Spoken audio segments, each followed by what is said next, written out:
जय हिंद। प्रेपोजिशन हम लोग पढ़ रहे थे। प्रीवियस के 2 वीडियोस में हम लोगों ने कुछ प्रेपोजिशन के बारे में डिस्कस किया, काफी डिटेल्स में हम लोग डिस्कस कर रहे हैं। और मैंने आपको बताया था कि प्रेपोजिशन पढ़ना हो तो आप ऑक्सफोर्ड डिक्शनरी जरूर आप पढ़िए, क्योंकि उनमें सिर्फ एक ही सेंस में एक प्रेपोजिशन के एलैबोरेशन नहीं दिया रहा था। डिफरेंट सेंसेस में आप किस तरह प्रेपोजिशन को चेंज करेंगे, राइट, ये सारी चीजें भी उसमें दी हुई होती हैं। और हमने उन चीज़ों को यहाँ पर डिस्कस भी किया था, इस तरीके से अंडर का यूज़ करेंगे, ऑफ का यूज़ करेंगे, फ्रॉम का यूज़ करेंगे, राइट, इन का यूज़ करेंगे, इनटू का यूज़ करेंगे। ये सब सारी चीज़ें हम लोगों ने पढ़ी थी और डिस्कस भी किया था, राइट। अब मैं चाहता हूँ कि कुछ क्वेश्चंस आप करिए, कुछ एक्सरसाइजेस के थ्रू अपनी प्रिपरेशन को चेक करिए, और यहाँ से भी कुछ कॉन्सेप्ट को हम लोग उठाएंगे, यानी कि किस तरीके से यहाँ पे प्रेपोजिशन, कौन सा प्रेपोजिशन यूज होना चाहिए, क्योंकि ऑप्शंस दे रहते हैं और उन ऑप्शंस पे जब हम बात करेंगे तो हमें लगता है कि प्रेपोजिशन और अच्छे तरीके से समझ में आएगा, राइट। यहाँ पे कुछ क्वेश्चन दिए हुए हैं, इनको देखिए। The saints are going for Varanasi. देखिए यहाँ पे तो बड़ा आसान सा है, कुछ लोग रट भी चुके होंगे कि यहाँ पे गोइंग के साथ टू लगता है, तो यहाँ पे गोइंग के साथ टू ही लगा दीजिए, कोई दिक्कत नहीं है। लेकिन यहाँ पे ये जरूर समझ लीजिए कि जब यहाँ पे टू लगाएंगे तो टू यहाँ पे हमेशा डेस्टिनेशन को दिखाने के लिए हम यूज करेंगे। डेस्टिनेशन, आप जा रहे हैं, कहाँ पे जा रहे हैं? वाराणसी तक ही जाएंगे, कहीं और आगे तक नहीं जाएंगे। अगर और आगे तक जाना होता, ठीक है ना, तो यहाँ पे टूवर्ड्स यूज कर लेते। The saints are going towards Varanasi. Varanasi नहीं जाएगा, हो सकता है उसके आगे भी निकल जाए, ठीक है ना, लेकिन वहां तक नहीं जाएगा। तो यहाँ पे डेस्टिनेशन एग्जैक्टली अगर दिखाना है तो टू का यूज कर लीजिए। वैरी करता है, प्रेपोजिशन वैरी करेंगे, यहाँ पे और कोई प्रेपोजिशन यूज नहीं हो सकता। फ्रॉम जो होता है बिगिनिंग पॉइंट को, जहां से आपकी यात्रा शुरू हुई है, किसी चीज का बिगिनिंग दिखाना हो तब हम वहां पे फ्रॉम यूज करते हैं। इन आपको बताया था किसी स्पेस के लिए हम यूज करेंगे, स्टेबल कंडीशन में, ठीक है। इस तरीके कोई कंडीशन है तो आप इनका यूज कर लीजिए। खैर, सेकंड क्वेश्चन की तरफ चलते हैं। सेकंड क्वेश्चन में क्या है? There is a danger of flood on plain areas, so children along with cattle have been sent to the hill. देखिए, अगर यहाँ पे टूवर्ड्स होता तो डेफिनेटली हम यूज कर देते to the hill, towards the hill, right. लेकिन अगर आप सेंटेंस को ध्यान से पढ़ें तो ये चीजें समझ में आएंगी कि यहाँ पे there is a danger of flood, flood का खतरा था। On plain areas, so children along with cattle, cattle के साथ साथ बच्चों को भी कहां भेज दिया गया? हैव बीन सेंट, कहां पे? अपॉन या अप? अक्रॉस, अक्रॉस तो यूज नहीं करेंगे, अक्रॉस का मतलब from one side to another side, यहां पे यूज करेंगे। तो यहां पे या तो अपॉन यूज होगा या तो अप यूज होगा। अपॉन जो होता है मूवमेंट वाली कंडीशन में दिखाते हैं, मूव करती हुई कोई चीज किसी सरफेस के जब ऊपर आती है, राइट। और ऑन मैंने बताया था कि ये स्टेबल कंडीशन के लिए यूज होती है, on the surface of something के सेंस में, टचिंग समथिंग के सेंस में हम यूज कर देते हैं। तो एक बचा अप, अप का मतलब होता है टू द हायर लेवल, ठीक है ना। कोई चीज जब ऊंची हो, ठीक है, तो वहां पे हम यूज करेंगे, तब तो जाके बचेंगे। अगर कोई चीज हिल है तो हिल के ऊपर जब हम भेजेंगे अप द हिल, तब वो जाके सेफ जगह पे होंगे, तब ये फ्लड का खतरा टलेगा, राइट। तो यहां पे हम क्या यूज कर दें? इन हायर पोजीशन के सेंस में हम क्या यूज कर दें? अप को यूज कर दें, ठीक है। तो यहां पे अप का मतलब लिख लीजिएगा, यहां पे in higher position, higher position, ठीक है। अब यहां पे आपका यूसेज अच्छे तरीके से आपको समझ में आया होगा। थर्ड क्वेश्चन देखें, लिखा हुआ है there is a big bridge over the railway crossing.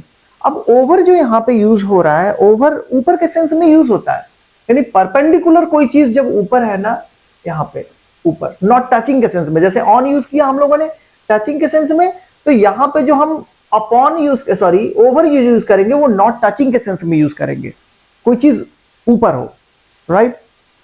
या हम कवरिंग समथिंग के सेंस में भी यूज कर सकते हैं। जैसे मैं कहूं put a blanket over a baby, तो ओवर अ बेबी का मतलब ऑन द बेबी नहीं है, उसको कवर करने के सेंस में यूज होगा, right.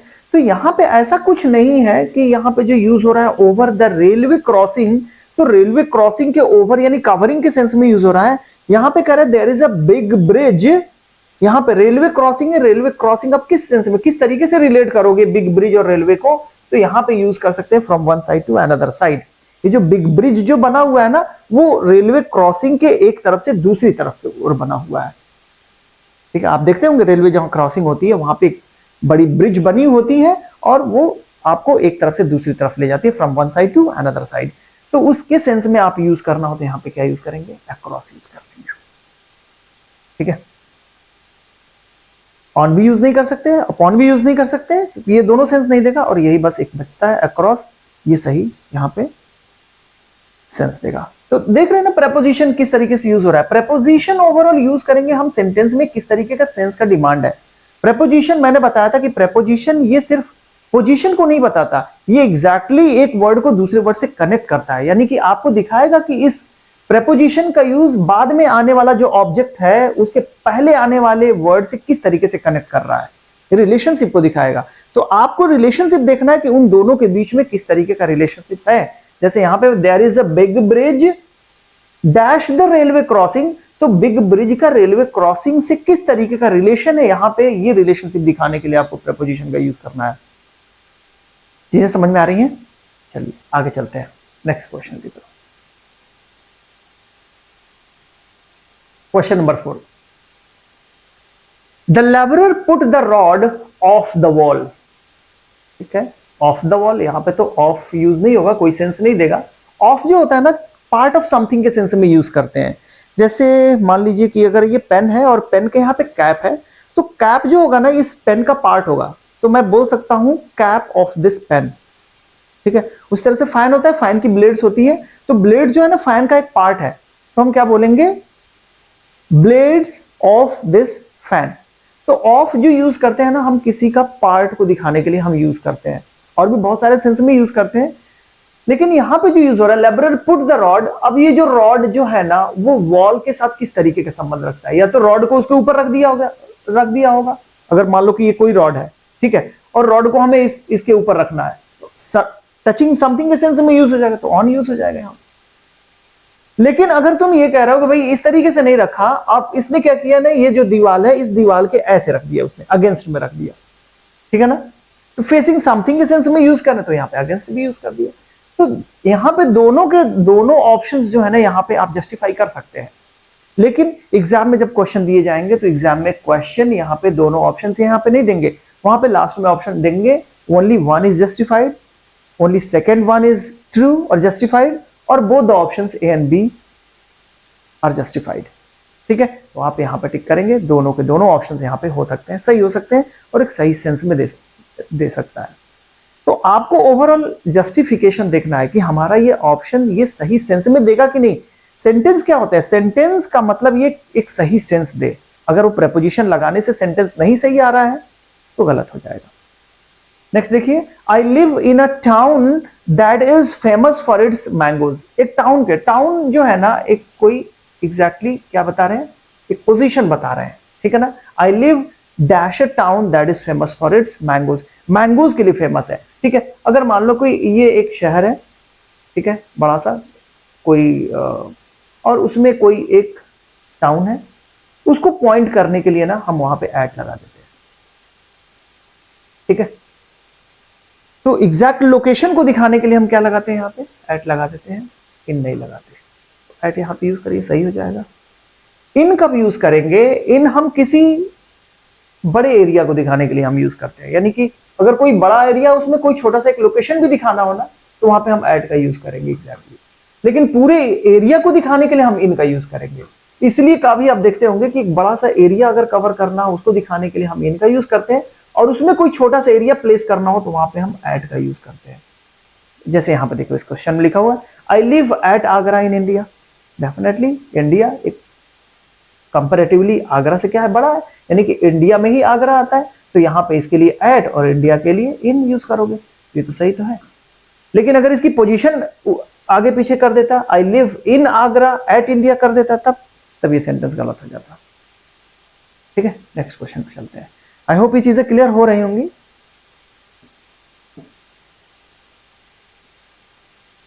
Question number 7, the investigation team reached there on 10 o'clock। अब यहां पे देखिए बहुत आसान सा क्वेश्चन है, एट 10 o'clock यहां पे होना चाहिए। जब भी हम टाइम को दिखाते हैं तो वहां पे प्रेपोजिशन एट का यूज कर देते हैं, ठीक है। तो यहाँ पे टाइम को दिखाने के लिए कभी भी आप यूज करिए, टाइम है, डेट है, डे है, इन सब के लिए डेट को यूज करने के लिए जैसे आज डेट है 26, 25, तो आप क्या यूज करेंगे ऑन 25 सितंबर, ठीक है। Day on Monday, on Tuesday, तो डेट, डे और टाइम, इन सब के लिए प्रपोजिशन क्या यूज करेंगे, आप यूज करेंगे एट, ठीक है। पार्ट ऑफ द डे के लिए, कुछ पार्ट्स ऑफ द डे के लिए आप यूज करते हैं इन, कुछ पार्ट्स ऑफ द डे के लिए आप यूज करते हैं एट। जैसे पार्ट्स ऑफ द डे में अगर हम मॉर्निंग को देखें तो इस मॉर्निंग से पहले आप इन यूज करेंगे, in the morning. Afternoon use करना, इन द आफ्टरनून, ठीक है। In the evening, in the evening. लेकिन नाइट के पहले जो यूज करोगे एट नाइट यूज करेंगे, ठीक है। एट मिडनाइट आप यूज करेंगे, मिडनाइट। एट डस्क यूज करेंगे, एट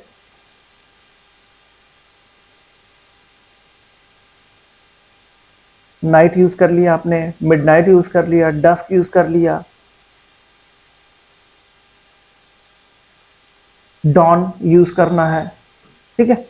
भोर वाला जो समय होता है उसके पहले आप, इनके पहले एट यूज करिए, इनके पहले आप इन यूज करिए। जैसे यहां पे देखिए, the owl can see in night use नहीं होगा, एट नाइट, ठीक है। Birds leave their nest on the morning, नहीं इन द मॉर्निंग, ठीक है। आसान हो गई चीजें। That old woman died on the age of 90, ये किसी पर्टिकुलर एज को दिखाना हो ना, वो तो पॉइंट होता है एग्जैक्टली, उसके लिए आप एट यूज करिए। तो पॉइंट को दिखाने के लिए हमेशा एट यूज करिए। At the age of 90, at the age of 60। यहां पे देखिए, guava is sold for 40 rupees a kilo, यहां पे रेट एग्जैक्टली बताया जा रहा है। रेट दिखाने के लिए क्या यूज करें, रेट क्या होगा, एक पॉइंट हो गया फिक्स्ड, इसके लिए आप एट यूज करिए। लेकिन अगर ये दिखाया जाता कि भाई ये किलो के हिसाब से बेचा जाता है, ठीक है ना, तो आपको अगर वेट दिखाना हो तो वहां उस कंडीशन में बाई यूज करिए, by the kilo, by the dozen, ठीक है। इस तरीके से डजन के हिसाब से, किलो के हिसाब से, तो इस तरीके से अगर आपको दिखाना हो तो बाई यूज करिए। और अगर आपको रेट एग्जैक्टली दिखाना हो तो आप रेट, मेजरमेंट आपको दिखाना हो, राइट, तो इस तरीके से आप ऐड का यूज कर सकते हैं। क्लियर है यहां तक? जो भी डाउट्स होंगे अपने कमेंट बॉक्स में पूछ सकते हैं, कमेंट बॉक्स में मैं जरूर उसको रिप्लाई करूंगा, right. Next question, question number 12। The man is running on 10 kilometres an our.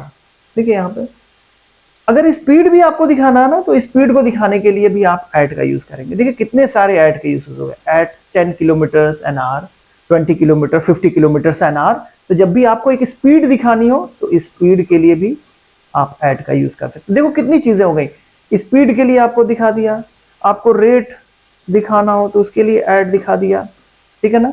किसी पॉइंट को लोकेट करना, एग्जैक्टली पॉइंट को, तब भी आपने एट का यूज कर लिया, ठीक है। कुछ पार्ट्स ऑफ द डे के लिए आपने एट का यूज किया, जैसे at dawn, at dusk, at midnight, at night, इन सब के लिए आपने एट का यूज कर लिया, ठीक है। इस तरीके से याद करना आसान है। My uncle is on teaching profession, जब भी आप किसी प्रोफेशन से जुड़े हुए हैं एग्जैक्टली, तो उसको दिखाने के लिए आप इन यूज करिए, ठीक है। जब भी कोई प्रोफेशन आपको दिखाना हो तो उस कंडीशन में आप क्या यूज करना है, इन यूज करना है, राइट। इनके बहुत सारे यूजेस हैं। नेक्स्ट, यहां पर देखिए question number 14। The meeting is going on the conference hall. अब आप बताएं कौन सा प्रेपोजिशन यूज होना चाहिए। कॉन्फ्रेंस हॉल के अंदर ही तो मीटिंग होगी, कॉन्फ्रेंस हॉल के बाहर यूज नहीं। कॉन्फ्रेंस हॉल बना होता है वहां पे मीटिंग के लिए, तो यहां पे इन आप यूज करिए, क्या यूज करेंगे, इन यूज करिए।